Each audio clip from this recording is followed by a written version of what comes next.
Bem-vindo de volta a mais um vídeo do canal Química Ciência Central. Eu sou João Bosco, professor de Química, e vamos hoje resolver a questão número 35 da prova de Química da primeira fase do IME 2026.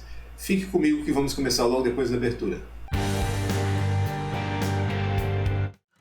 E para resolver essa questão vamos precisar rever alguns conhecimentos sobre funções orgânicas, número de mol, reação de combustão, mudança de fase e algo muito importante que eu vou revelar no final, que sem a observação desse detalhe você não consegue resolver a questão. A questão 35 é: sabe-se que uma substância contém em sua molécula carbono e hidrogênio e suspeita-se que também contém oxigênio, descartando-se completamente a possibilidade da presença de outros átomos na sua estrutura. Na CNTP, essa substância se encontra em estado gasoso, com massa específica igual a 2,05 grama por litro. Quando 46 gramas da substância são queimados com oxigênio em excesso, resultam 88 gramas de dióxido de carbono e 54 gramas de água. Pode-se afirmar que a substância é letra A, etanol, letra B, etano, letra C, acetileno, letra D, dimetil-éter e letra E só pode ser determinada se for informado o valor do excesso de oxigênio empregado. Observe só, são dadas aqui um conjunto de moléculas, e a gente precisa lembrar que são moléculas orgânicas. No final do enunciado se revela que é uma reação de combustão, porque diz que na queima se produz CO2 e água, e são dadas as massas. Então isso significa que a gente deve conhecer, a partir dessas massas, os números de moles da substância e de CO2 e água produzidos.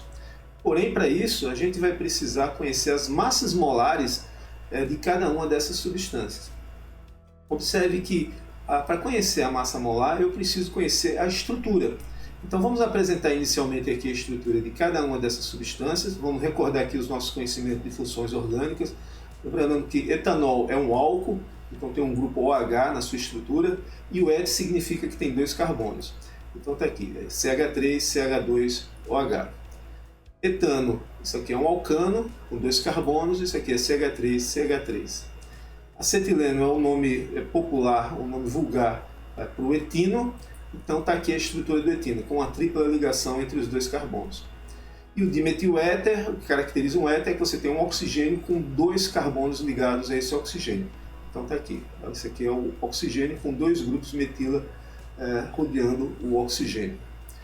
Muito bem, então veja só, a partir da estrutura molecular, a gente pode aqui contabilizar quantos átomos nós temos de carbono, de hidrogênio e de oxigênio. Então, a partir dessa estrutura, nós podemos determinar a fórmula molecular de cada uma delas. Então, a fórmula molecular do etanol é C2H6O, do etano é C2H6, do acetileno é C2H2 e do dimetil-éter é C2H6O. E olha que interessante aqui, tanto o etanol como o dimetil-éter possuem a mesma fórmula molecular. Agora, a partir da fórmula molecular, você pode calcular a massa molar de cada uma dessas substâncias. Lembrando que o carbono tem massa molar 12 gramas por mol, o hidrogênio 1 grama por mol e o oxigênio 16 gramas por mol. Portanto, podemos aqui determinar que a massa molar do etanol é 46 gramas por mol, do etano é 30 gramas por mol, do acetileno é 26 gramas por mol e do dimetil-éter 46 gramas por mol. Você pode fazer as contas aí com calma e verificar esses números aqui.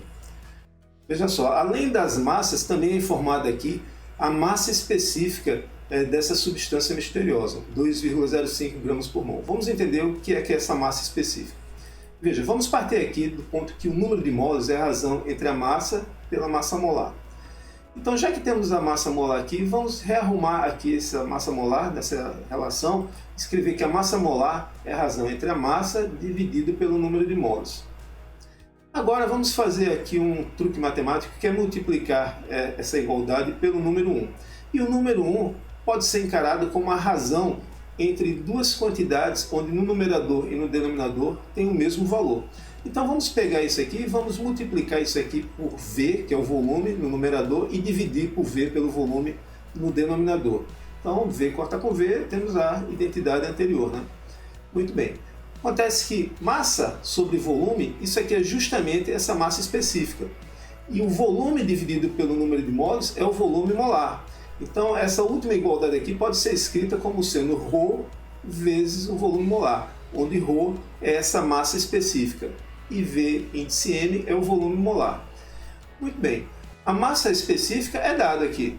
E o volume molar, você sabe que o volume molar de um gás na CNTPs é 22,4 litros. Daí você pode obter direto aqui o valor da massa molar dessa substância misteriosa, multiplicando 2,05 gramas por litro por 22,4 litros. E é isso que nós fazemos aqui nessa última linha. Ao multiplicar esses dois números, obtemos o valor de 45,92 gramas por mol. Observe que esse valor aqui, isso aqui é aproximadamente 46. Então, a massa molar dessa substância misteriosa é 46 gramas por mol. O que aqui já indica duas possibilidades. Ou é a letra A, etanol, ou é a letra D, o dimetil-éter, porque seus valores de massas molares nós determinamos aqui, 46 gramas por mol.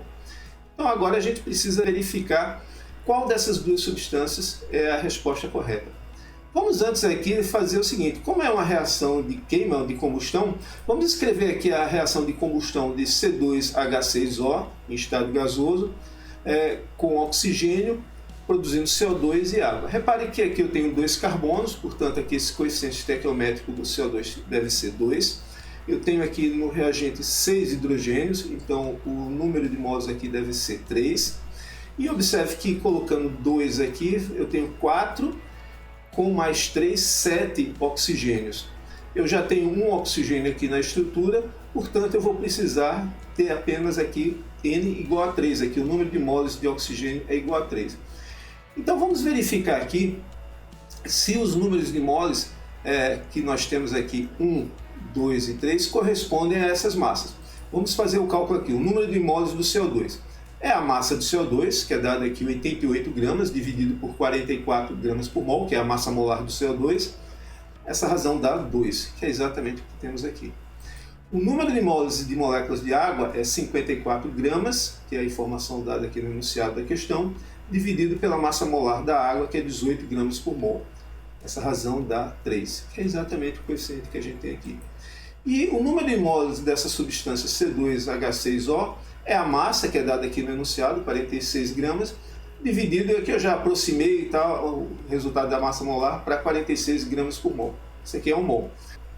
Então observe que para cada 1 mol de C2H6O, eu vou produzir 2 mols de CO2 e 3 mols de H2O. E vou precisar de 3 mols de O2 gasoso. Entretanto, no enunciado da questão é dito que são queimados com excesso de oxigênio. Então isso significa que o número de mols de O2 não é problema, tá certo? E agora vamos revelar qual é o aspecto fundamental para poder decidirmos se a resposta dessa questão é o etanol ou o dimetil-éter. E o aspecto fundamental é a leitura cuidadosa do enunciado da questão. Porque no enunciado da questão diz que nas CNTPs essa substância se encontra em estado gasoso. Ora, nas CNTPs nós sabemos que é a temperatura de 273 kelvins ou 0 graus Celsius e a pressão é de 1 atmosfera. Então nesse caso aqui, esse gás aqui tem que ser o dimetil-éter, porque o dimetil-éter ele tem um ponto de ebulição de menos 24,8 graus Celsius, ou seja, nessa temperatura e pressão o dimetil-éter já é um gás, enquanto que o ponto de ebulição do etanol é maior, é 78,4. Ele é um líquido a 0 graus Celsius em 1 atmosfera.